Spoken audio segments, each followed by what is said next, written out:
All new sounds a bit dramatic as you look at the new 2012 Civic, yet that's exactly what it is. One of the best-selling cars in the world has become perhaps rather unnoticeable. Let's drive the 2012 Civic EXL with nav and check the tech. An all-new Civic isn't like an all-new Mustang. These are conservative cars.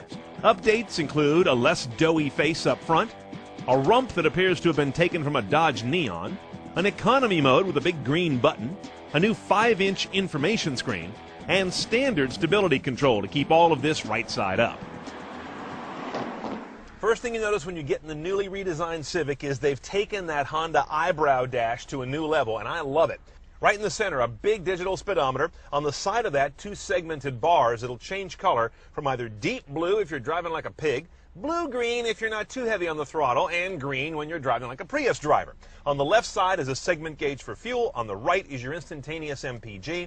Then you've got this new thing on the right, which is a completely new idea for Honda, this big LCD info gauge that ties into the left side controller here. Notice the theme, big and readable. The display, also the controller. This I button takes me through, I think, a combination of 3 screen positions. This one here, which is date and time. The next one, which is media. And the third one, which is kind of everything. Fuel economy, media, date and time, all rolled into one. That's the one I like. The same rocker lets you control your media. I can go track to track or station to station. If I hold the button down, it seeks the station. If I bump it once, it goes to my next preset. It's all very logical. Up and down gives you volume. And again, notice how all the graphics are very clear and easy to see at a glance. This is some nice interface work. And up here you've also got some of your basic vehicle setup menus.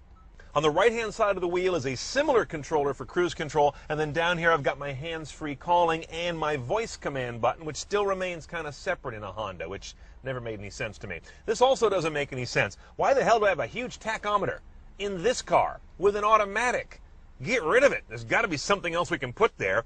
Maybe not, because everything I care about is up on the eyebrow. Over here's the economy button. This car has either a regular mode or push the green button, and you now have got a wimpy car. It tailors back all of its driving responses to encourage you to use less fuel. Here's something else I don't care about. This head unit. I'm tired of it. It's ancient. This is completely now at odds with the rest of the interface work Honda has done. This is the old school. The kind of crunchy graphics, the little tiny fiddly knobs, the small typography on the legends. This is like 2005, and this is 2011. This doesn't belong here anymore. The navigation system is entirely serviceable. It's just not any fun to deal with. You do have live traffic here under the little tiny information button. That'll show up as a list or on the map.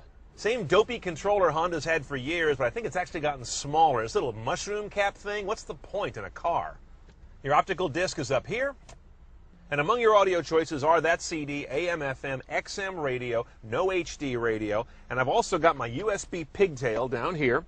Auxiliary analog is up here. And once I get a phone paired up, I have Bluetooth streaming as well as hands-free calling.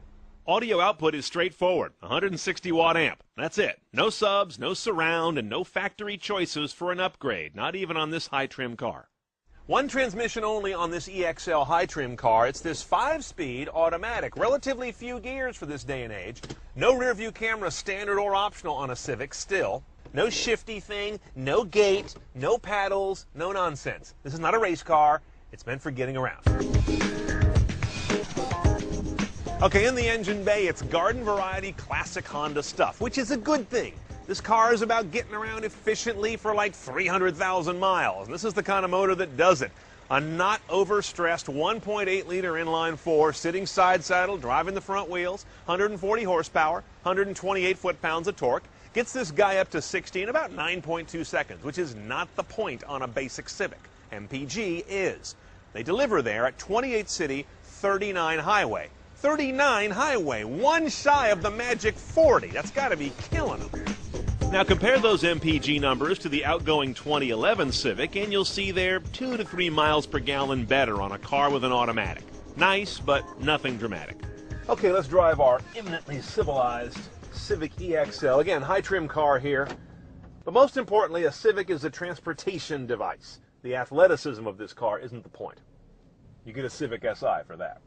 Now, as I mentioned, the 5-speed transmission would appear to be a liability on paper, And the economy button here is one of interest. So let's see how those two work together. The nearest thing you've got to a sport position is D3.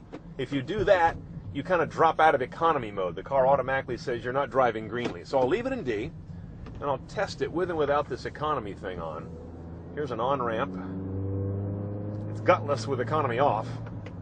Let's put it on. Feels the same. I have to say, this car feels more gutless than past Civics I've driven. I wonder if it's part of a master change in their tuning to wring the most MPG out of the car. It's just got no snap at all. Okay, now at freeway speed with the economy button on, I definitely feel a difference in tip-in on the throttle if I was trying to pick up some speed or jump ahead into a lane.